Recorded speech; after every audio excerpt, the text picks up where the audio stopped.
guys, welcome to another episode of Clues, Cues and Reviews. Thank you for joining me once again, and we have a One Piece review for you. The latest chapter dropped today on Scanlation. An amazing chapter it was indeed. Another 10 out of 10 chapter.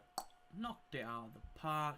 The year of Sanji, the year of 10 out of 10 chapters are in full flow. This is meant to be the siren or the start of the new saga in the One Piece world. For those who don't know, there are some overall sagas and then some kind of themed sagas in the story. For example, the first half of the story was called the Sea of Survival Super Rookie Saga, and we had the East Blue Saga, Alabasta Saga, Sky Island Saga, Water 7, Thriller Bark, Summit War. Then the second half of the story it's called the Final Sea, the New World Saga, and in that we had the Fisherman Island Saga and the Pirate Alliance Saga. So this is meant to be the last or the first chapter of that saga, and we're starting the Versus 4 Emperor Saga, and it starts off with a bang. So without further ado, let's get into the review. So normally we do a 5-point review, but there were so many good mini points in there that I couldn't really do a 5-point review. I'm going to do a whole video and talk about all the points I made a note of in this chapter. So let's go through it. It was called Understood, and the first point really is that Luffy and Momo can hear Zunisha, and it basically alludes to the idea of the voice of all things. They were likened to Roger and Odin, as they were said to have had the same kind of ability to hear it but not being able to see him.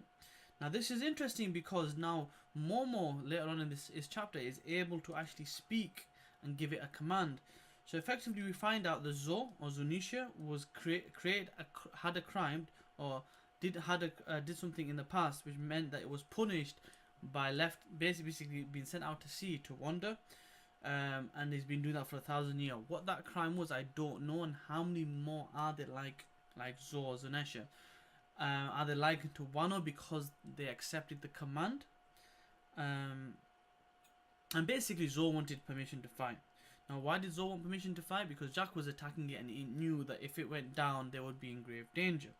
So the reason behind that is Jack is attacking the leg. Now Jack, what can you say, the guy's crazy, his crew is literally ruthless, dude. They do not mess about, dude. Effectively they were attacking the leg to bring down the head so they can tear up his insides and kill the actual elephant. That was literally their thought process. They did not care about anything else, right? Now basically once permission is given, and mind you, Luffy steps up and he goes, look Momo, it's all yours, you take care of it, I believe in you. He puts his faith in Momo, who was about to cry. He was actually literally crying and scared because he could hear voices nobody else could. Having that faith put in him, Momo steps up. He gives his commands. You cannot fall. You have to do your thing. Next thing you know, Zunisha swings his trunk, destroying Jack's fleet very quickly. The Mammoth Boy is done. The whole fleet is taken out. The one thing I will say though is Jack took it like a man. He stood up. He knew it was coming.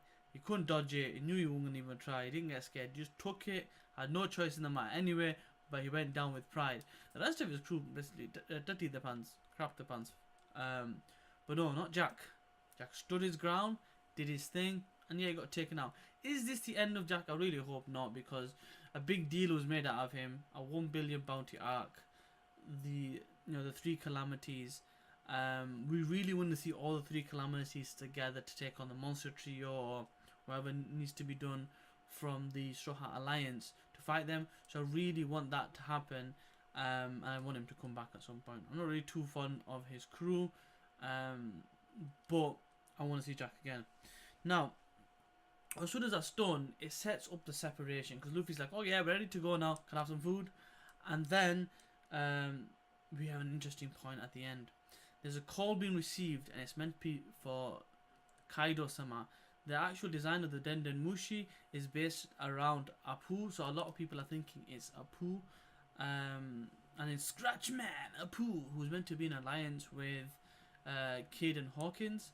A good mention by Rogers Bay said that there could be one of two things, which I agree with, to be fair.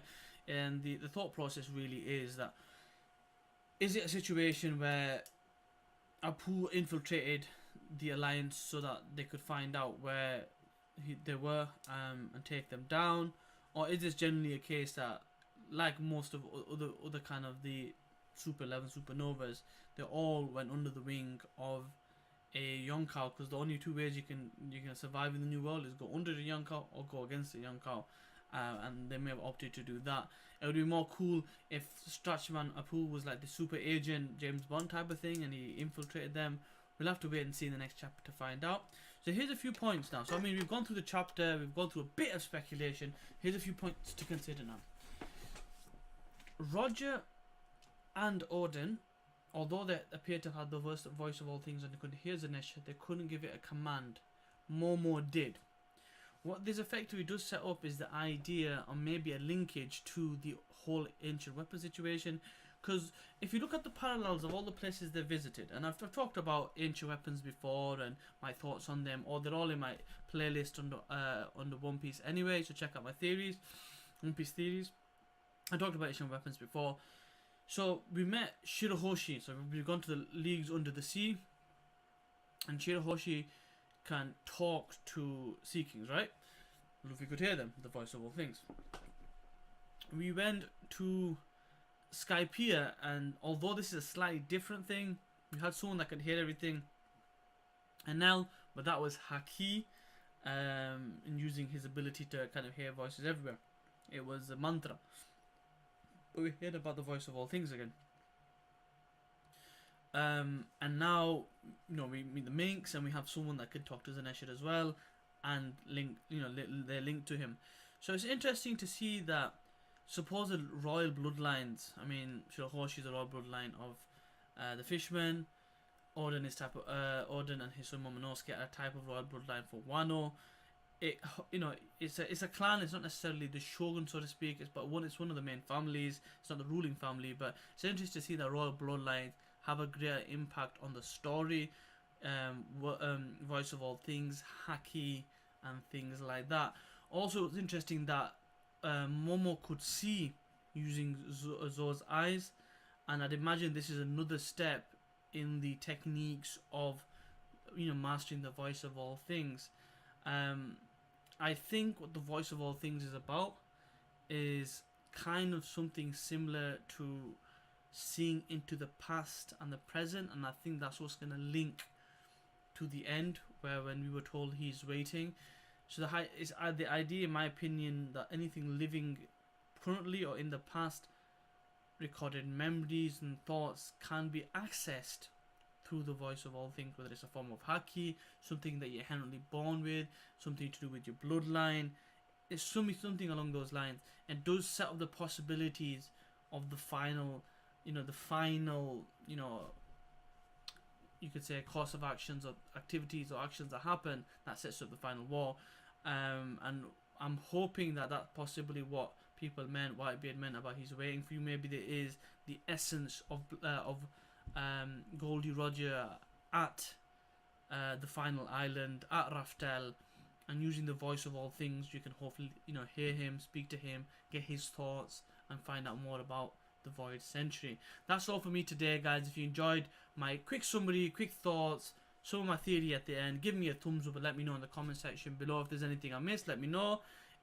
If you haven't already done so, please subscribe to my channel. I bring you weekly reviews, generally on good time, and I do a wide variety of different mangas, and I will be doing animes, which is only going to get more expansive as time goes on. But please continue to show your support. I've set myself a bit of a steep goal to try to get to 1,000 subscribers by the end of the year.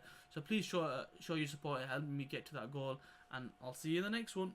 Peace.